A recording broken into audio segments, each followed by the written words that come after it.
Hi, I'm Alex, and I'm the Minecraft RTX trend hopper, and I want to have a face-to-face talk about Mojang's lack of regards when it comes to features that are announced specifically for marketing. This is a problem that dates back almost 8 years and could continue at any moment. In this video, I want to uncover some of the shadier parts of Minecraft's usage in advertising, and how Mojang's lack of fulfillment of public announcements has led to communities feeling abandoned, trying to salvage what was once the future of Minecraft. Let's dive back to E3 2017.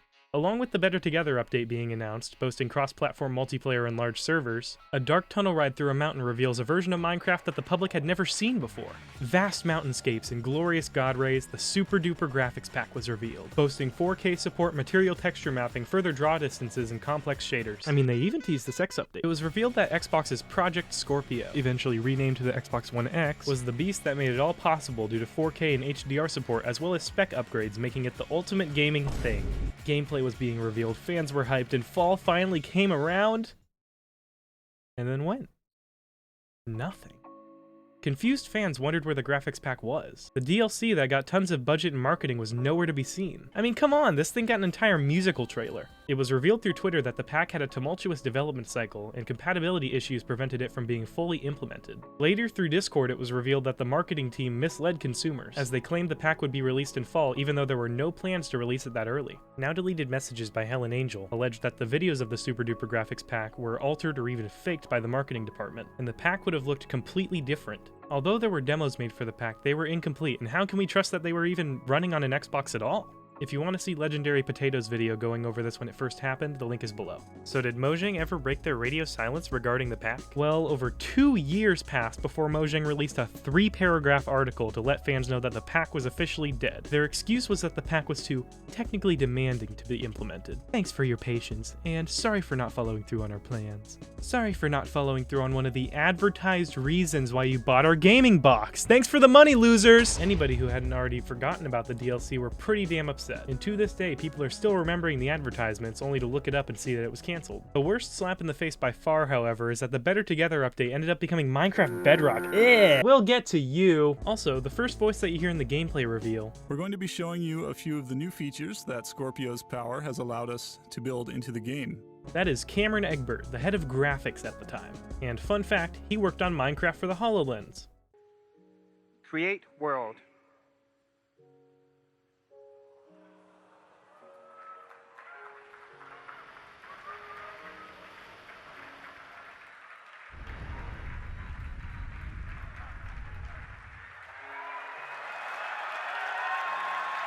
Another showcase of Minecraft tech that was never fully followed through on. This was at a time when the HoloLens was being marketed more as a consumer product, and Minecraft for the HoloLens as a whole was quickly swept under the rug after business and military contracts took priority.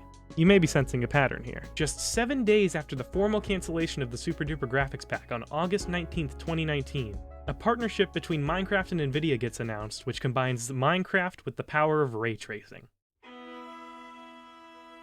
Minecraft is many things to many people. It is a creative tool, it is a game to get immersed in, it is anything that you would want it to be.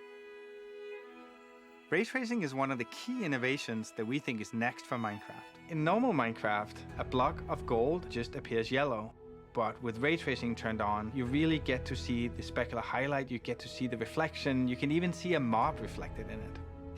When light catches ore deep in a cave and you see it's diamond, you get that rush of excitement in a way you haven't had before. This is what we needed in order to with confidence go out and tell our community ray tracing is coming and you can come along for the ride. And a ride it was.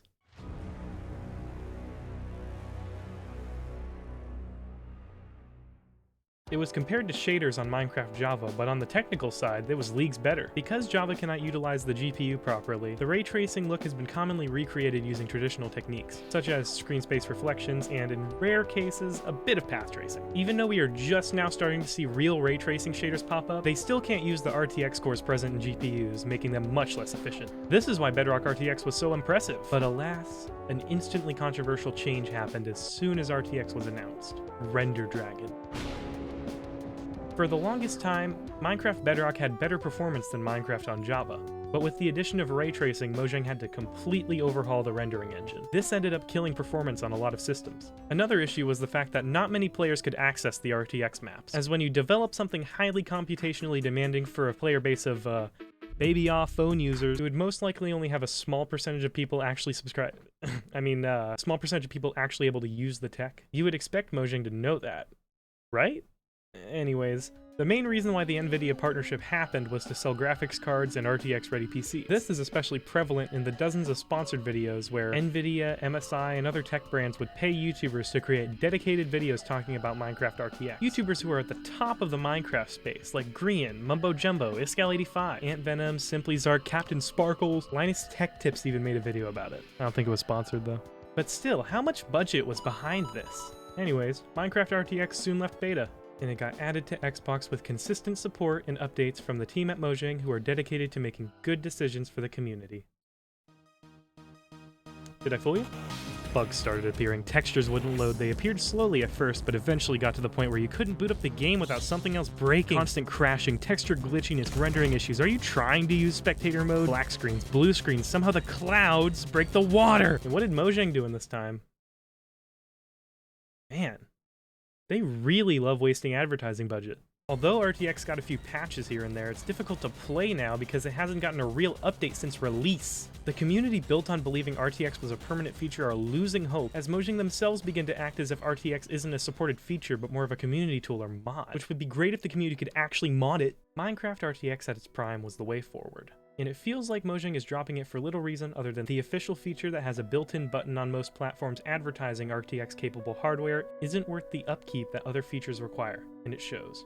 Stampy Longnose, probably the biggest YouTuber who uses RTX regularly, has this to say when asked to try to use their connections at Mojang to save RTX. I think they are just cutting their losses. Such a small percentage of players even have access to an RTX-capable graphics card.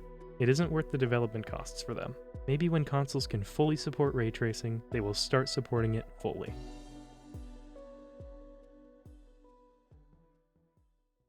Hold on a second. Now that I think about it, didn't Minecraft RTX's initial advertising include the fact that it could run on the new Xboxes?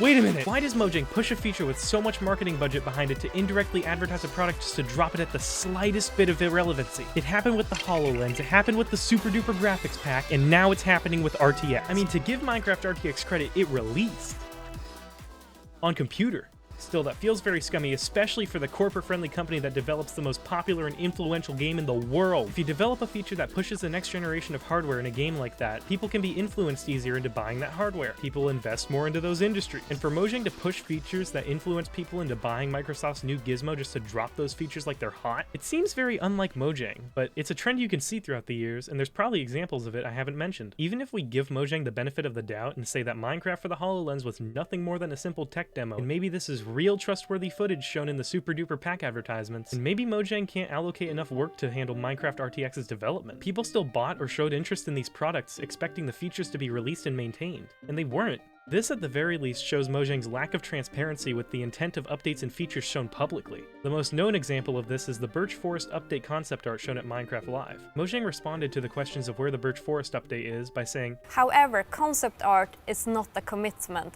This shows that they don't feel the need to commit to something that they announce publicly, and they likely have had this mindset for a while now. That's probably what happened, but this could also be a case of Microsoft breathing down Mojang's neck wanting some of those Minecraft doubloons. They did a similar thing when we saw chat reporting in 1.19.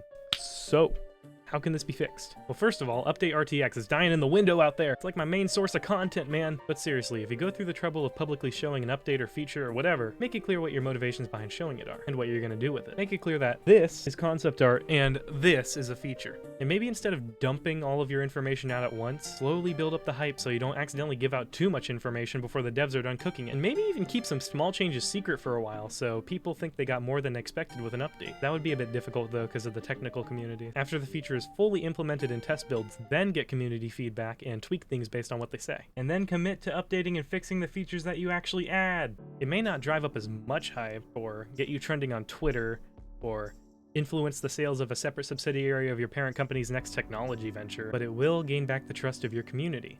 And few companies get a second chance at that. But this is Microsoft we're talking about. They don't care what a 16-year-old YouTuber has to say. And if they did, they could easily silence me, and you know, you never hear about this video. Probably shouldn't have written this video on Microsoft Word, huh? that a ladybug?